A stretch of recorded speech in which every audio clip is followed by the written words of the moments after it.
sea monsters, pirates, and gold. Let's set sail in Islebound. Let's do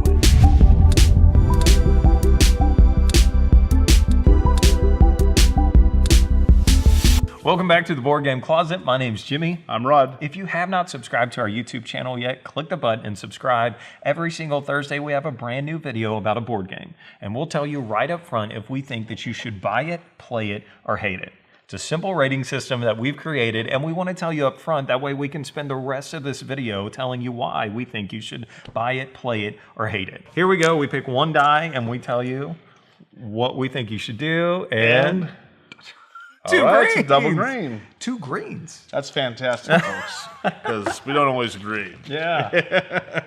So let's talk really quickly about the components. And we both said that you should buy this game, so we both must like the components. Sure. Is this a positive? Oh, yeah, definitely. The map itself, I like how the map's set up. But everything's nice and sturdy. Man. The ships, the people that you have. I love the artwork. The artwork's great. Ryan Lockett, this guy is pretty unique in the fact that he publishes the games, designs the games, and does the artwork for the games. And so how you hit a home run on all three of those is amazing. And the thing is don't let the artwork also make you think that this is a child's game in any way, because this definitely isn't. Right. Because it is. It's pretty complicated. I mean, I would say, there's a lot of things that you can do, a lot of options and that type of thing. So it can be it's pretty neat. A lot of moving pieces. Yeah, and so but the component wise, I mean, you get a million things in this box. It's another one of his games, especially this guy's company. I mean, you just pick up the box and you can tell that there's stuff in it. There's just a lot to it. You do a good job. That's why I think you should buy this one. Just for the components and artwork alone. That's great. Sure. And the playability is fantastic. Yeah, so let's talk about that. Okay. Let's kind of give you an idea of how to play the game. We're not going to hit every single detail. We're not a how to play video channel, but we are just trying to give you an idea of what this game is about, and then you can figure out if this is going to work for you and your gaming group. So each person picks a ship, and you have a starting location where you're going to go. And normally, just when you start the game out, you can move 2 spaces. So you can go in any one of these places. You can stop at any one of these locations. Now, this game, you get to decide if you want to be a pirate, if you want to be a shrewd merchant, if you want to conquer places peacefully or aggressively, however you want to do it. And so you're going to be going to these different locations. And when you stop in a location, you have the option to visit that location. And they tell you on the board what it costs for you to do that. So some places, it might be just as simple as paying a money. You just pay that in, and actually you pay it over here, and then that goes into this little, what do they call that? Treasure hunting location. But basically you pay the cost to go there. Sometimes that could be a cost as far as money, or you might have to exhaust one of your workers. Whatever the cost is, regardless, that's what you have to pay, and then you get the benefit of going to that location.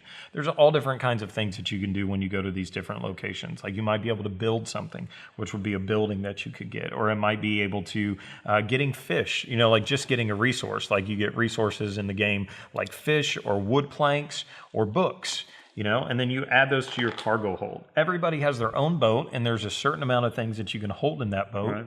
You combine all of those things, and that equals your total. And then there's other things that you can do on the board. You could recruit pirates, or you could recruit sea serpents that you get to use in the game when you're going to fight something.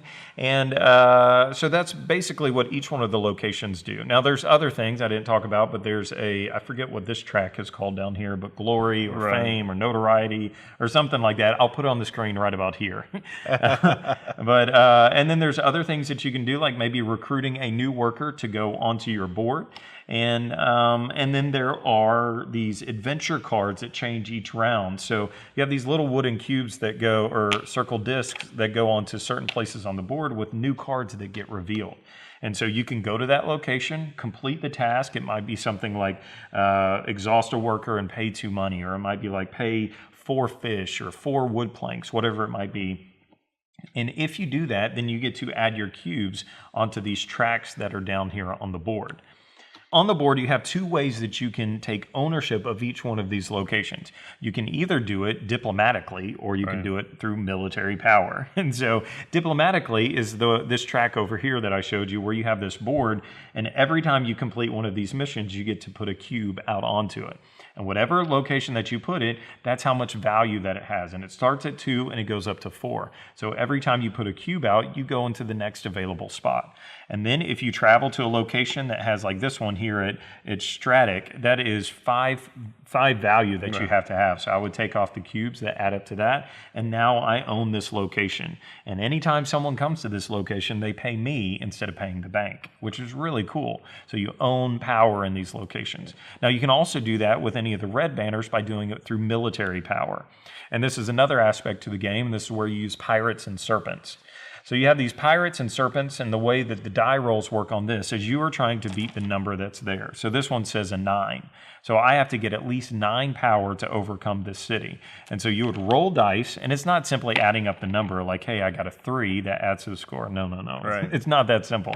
It's your cards reveal what number you have to roll to get a certain amount. So without that being overly complicated, you have to get, in order to get 2 points, I have to roll a 4 or higher.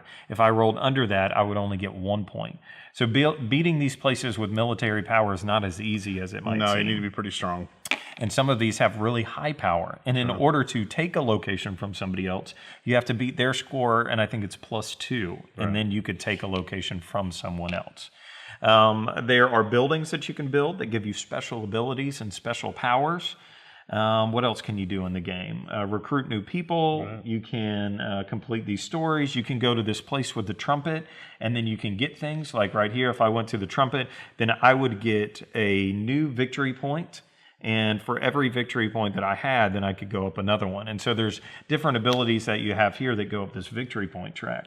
And like going back to your own port, unexhaust players, and that type of thing. It's just there's something that each area can do for you, and you have to strategically figure out which one, what your path is for it. And it just it's pretty neat because there's so many options. That's what I liked about it a lot. Is that there's just a ton of options that you can do.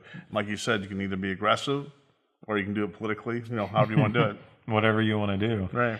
Some of my favorite things about the game are how it progresses. At first, you can only do a few things, and you're trying to figure it out. But the more you play this game, the more you realize that these buildings really give you a lot of special abilities and stuff. Like this building here says, when you get a victory point over here, you get a victory point when you place a cube on the track. And so that's just an added ability. If I have this in front of me, every time I get a victory point, bloom, drop a cube down onto the track.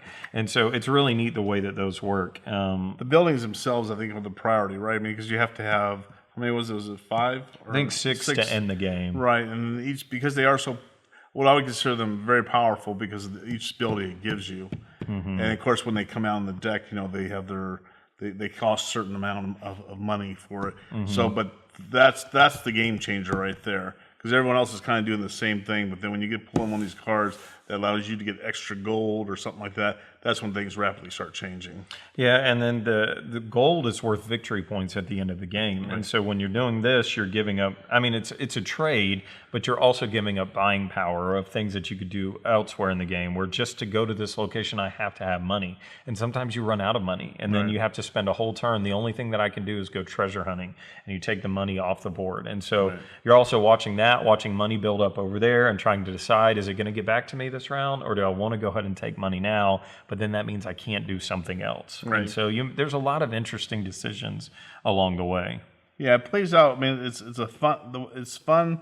The play out itself is fun. I found even when you're waiting for the other people to do their things, because sometimes that's what kind of slows games down. But I just found it's interesting because you kind of see what other people are trying to do. So you're trying to guess what their strategy is by what they're doing, and then you're of course doing something completely opposite most of the time anyway. But it's a very interesting game. the crew members that you have let you do different things too. Sure. There's some locations where you can only go and you have to have this one symbol that's on there to be able to do that thing. Right. And so, or if you want to go to a location that somebody else is, you can do that, but you have to exhaust one of these guys. And if you don't have that, then that means that you get blocked out. And there's only a few places on the board where you can go to rest your workers and move them all back up. And so it's kind of taking you out of the game to have, now I've got to go over here to get that thing. And if it's too many spaces away, you know, you really have to do some interesting planning along the way to be able to win the game. Right. And it seems like the one thing about it is each piece does multiple things. You know, like for instance, the fish. Whereas you could give up a fish to add your ship to move one extra space. Mm-hmm. You know, those type of things. So it isn't like everything's just one thing. That's all it does. It seems like everything has some type of multiple purposes for it. So it's really nice. And it comes up differently during the game, like these books that you can get. It's a token that you get to put on your board and is a book. And then there's cards that might come up that give you a bonus for however many books that you have. And so during the game, you're like, oh, I don't need any books. And then somebody else got a lot of books. And you're like, I should have got some books. Exactly. Why don't I have these stinking books? And you're still down here trying to get gold. It is simple as far as what you can do on your turn, but there are enough choices in it that it's going to see the table for me a number of times. Definitely. And the replayability as far as how it's going to change, and the cards that are going to come up, the buildings that are going to come up in different orders, the adventures that you get to go on, at which place on the board and where are you. There's just a lot of replayability in that. Now, I'm sure it could tap out at some point when you've seen all the cards or whatever, but I don't know. I don't think it's that kind of game. So I also think that it's a good intro game in a sense when it comes to more complicated game. So after you're done with Ticket to Ride and those games, when you've jumped into this realm, this is a really nice one because it looks simple when you're first looking at it, and if you know how to play and everything, then you can teach somebody to be able to play a more difficult game, which is what this is what we're all kind of into anyway, right? Right. And so, like for my wife to play this, she'd probably look at this and say, "Sure, I'd like to play that game," even though I know at this point it's much more too difficult for her. But if we slowly, introduced her to it, we could get her into it, and then she would see that the other games are just as easy, also. Now, another one of his titles is Above and Below, and we haven't reviewed this one yet, but I actually don't like that game very much because I was expecting it to be more than what it was. I was expecting this really deep storytelling game, and I didn't get that. So the order that I bought these was Above and Below. Oh yeah, and I'll get Islebound too because I'll like that. Well, then I played Above and Below. I wasn't that crazy about it, and so I was like, this one sat on the shelf for a long time.